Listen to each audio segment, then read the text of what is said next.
Hi, I'm Paris, and how are you doing battling the Corona 15? If you're not familiar with that phrase, it refers to the freshman 15, the 15 pounds or so that kids put on when they move away from home and go to college, except this is when you're staying at home under quarantine with lots of food around and maybe not so much to do, and you put on 15 pounds or so. It hasn't gotten to 15 pounds for me, and I don't think it will. It was going up, but I think I've got it stabilized now. Have about an 8-pound weight gain. That was after spending a number of months with my weight very consistently at 190, 189, this close to getting down to a normal BMI. What goes off does sometimes come back on, but why did it all have to come back right here? Some people think the abdominal weight gain comes on when you have stress-related eating and ongoing stress. Your body doesn't really need the fat anywhere, but it tends to accumulate it right there in your core.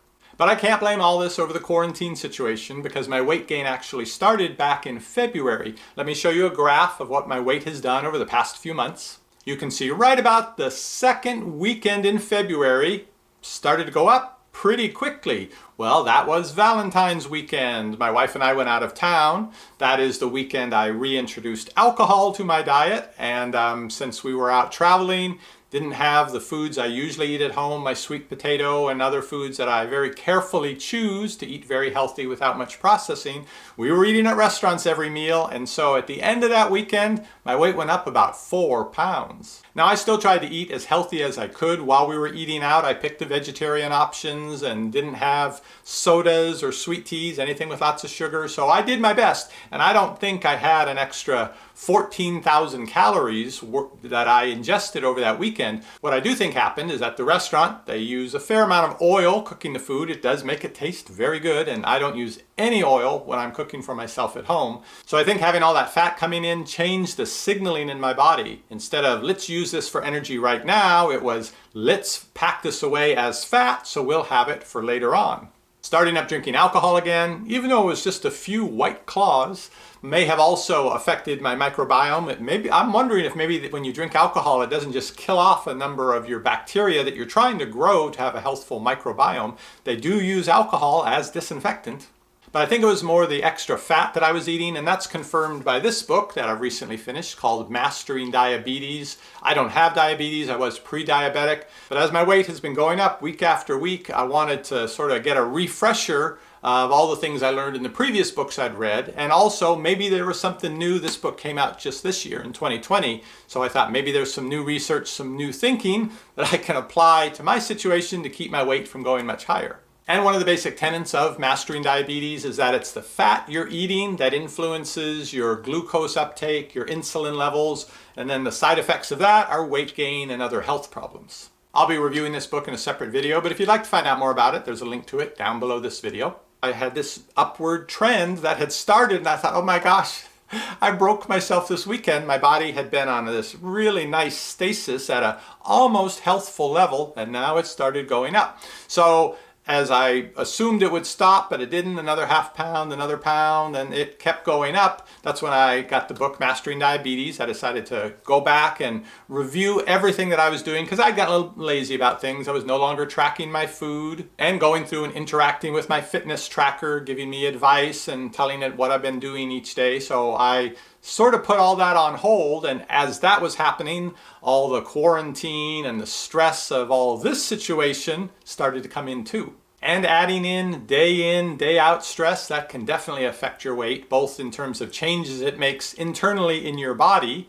but also because it makes you want to eat more. Now, being back home and of course staying in every day because of the quarantine, I was eating my healthful foods, but I did run out of a few of them after the crazy panic shopping when there was no more toilet paper. Turns out there were also no more sweet potatoes, and some varieties have come back in, but my favorite, the Stokes sweet potato, which is purple on the outside, purple on the inside, and is closely related to the potato they eat in Okinawa. The blue zone diet there is largely sweet potato.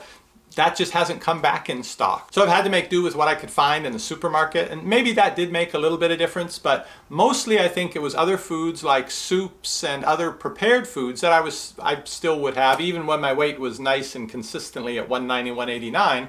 But again, the soups all sold out, and so when I was, what else can I have? Because I get the low sodium, low fat, And well, this one, the fat's not too high. And I think I let my standards slip, in part because there wasn't as much selection, but also maybe because I was craving comfort foods. And I'm not going to go have biscuits and gravy. I love biscuits and gravy so much. I haven't had it in so long now. But some element of that food that provides the comfort, and I think the fat in the food does that. So I was probably picking soups off the shelves and saying, well, 15 grams of fat per serving, that's not so high. Whereas previously I would never buy a can of anything if it had more than 5 grams of fat in the entire can. I was also back to having some guacamole. I had stayed away from that because it's very high in fat, though as a food it's generally healthful. But I would still make it for the rest of the family. But now I found myself cleaning out the leftovers in the bowl. I would have some nuts every day. I wouldn't go crazy with nuts, but little 100-calorie packs. Nuts are very high in fat as well. So I think for a variety of reasons, my diet over those couple months shifted towards a higher fat content. And as a result, the weight did come back on. After reading the Mastering Diabetes book, I decided I would redouble my efforts to cut back on fat. And making those changes, I've managed to plateau my weight, which is a bad thing going down, but it's a good thing going up. So right around 197-ish I'm able to stay at now. My weight hasn't just started going back down. Maybe if I went back, I'm pretty sure if I could go back to eating the exact same thing, being just as active, having less stress, if I could jump back in time to January, I think my weight would go back down to January's weight. But that's not going to happen anytime soon. So I guess I can live with the Corona 10 for now, as long as my weight stays under 200 pounds. I don't think I'd be very pleased if it became the Corona 15, but now that I understand the changes that I made, plus the effect of the daily stress I'm having, how that is impacting my food cravings and my hormonal balance and my fat storage signaling that's going on, since I understand that and I seem to have reached another plateau now, I feel more in control about it. And though I would really like to be 180, which is where I was heading, and then I kind of plateaued at the 190, but I was confident I could get down there, and I still am when we don't have all the other extraneous factors going on and I have more time to focus on that. That will be my goal. We just have to accept the imperfections in the world and the imperfections in ourselves and accept that right now may not be the best time to focus on weight loss. You might have to watch your weight go up a little, dealing with all the stuff that's going on right now, but there will be a time in the future where you can focus on it and get it down to right where you want it. Now, just as masks are important to stop the coronavirus spread outside, I suppose if you wore a mask in your house, you might stop the coronavirus spread as well. Though a couple women here in Austin have come out with a mask that has a zipper in it. A zipper so that you can eat and drink but yet still be wearing your mask. I've actually ordered one and we'll be reviewing that in my Finding a Comfortable Mask series. Be sure and subscribe below if you'd like to be notified when that video goes up. So don't be too hard on yourselves. And remember, even the best of us can only juggle so many things at a time. See you on the next review.